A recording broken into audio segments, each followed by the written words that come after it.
ಉತ್ತರ ಕನ್ನಡದ ವಾಸಿಗಳಿಗೆ ಪ್ರಾಣಿಗಳು ಬಂಧು ಬಳಗದ ರೀತಿ.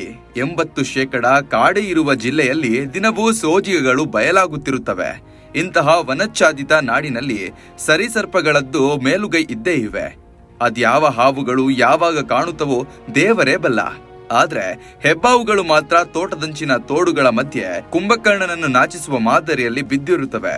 ಪ್ರತಿದಿನ ಉರಗ ರಕ್ಷಕರನ್ನ ಕರೆಸುವುದು, ಇವುಗಳನ್ನ ಓಡಿಸೋದು ಕೃಷಿ ಮಾಡಿದಷ್ಟೇ ನಿತ್ಯದ ಕೆಲಸ.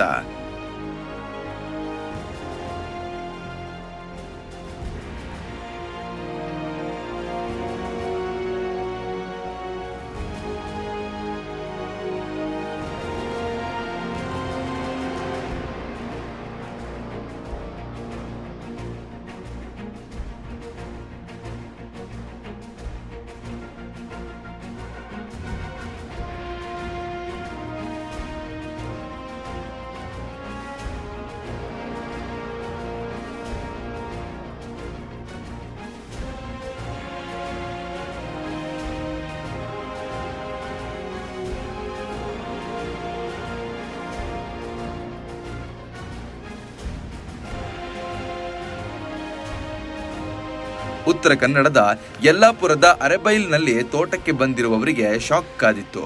ಅದ್ಯಾವ ನಮನಿ ಹಾವು ಮಾರ ಇದು ಎಲ್ಲರ ಬಾಯಲ್ಲೂ ಬಂದ ಕಾಮನ್ ಟೈಲ್ ಆಗಿದ್ದು.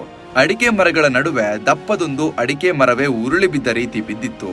ಸುಮಾರು ಅರ್ಧ ತಾಸು ಅದನ್ನ ಓಡಿಸುವ ವ್ಯರ್ಥ ಪ್ರಯತ್ನವನ್ನ ಮಾಡಲಾಯಿತೆನ್ನಿ.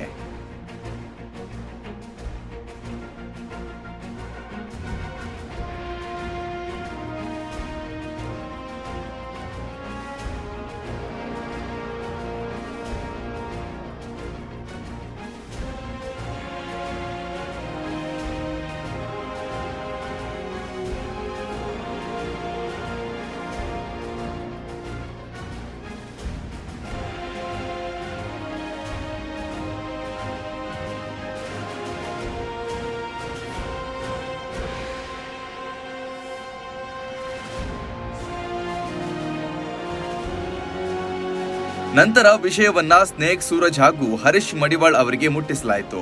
ಸ್ಥಳಕ್ಕೆ ಬಂದ ಸ್ನೇಕ್ ಸೂರಜ್ ಹಾವನ್ನ 5 ನಿಮಿಷದಲ್ಲಿ ಹಿಡಿದು ಬಿಟ್ರು. ತೂಕ ಮಾಡಿದಾಗ ಈ ಹೆಬ್ಬಾವು ಬರೋಬ್ಬರಿ 30 kg ಇತ್ತು. ಈ ಮಳೆಗಾಲದಲ್ಲಿ ಹಾವುಗಳ ಓಡಾಟ ಸಹಜ. ನಮಗೆ ಸಂಪರ್ಕಿಸಿದ್ರೆ ನಾವು ಹಾವುಗಳನ್ನ ರಕ್ಷಿಸಿ ಕಾಡಿಗೆ ಬಿಡುತ್ತೇವೆ ಎಂದು ಜನರಿಗೆ ಸೂರಜ್ ತಿಳಿಸಿದ್ರು.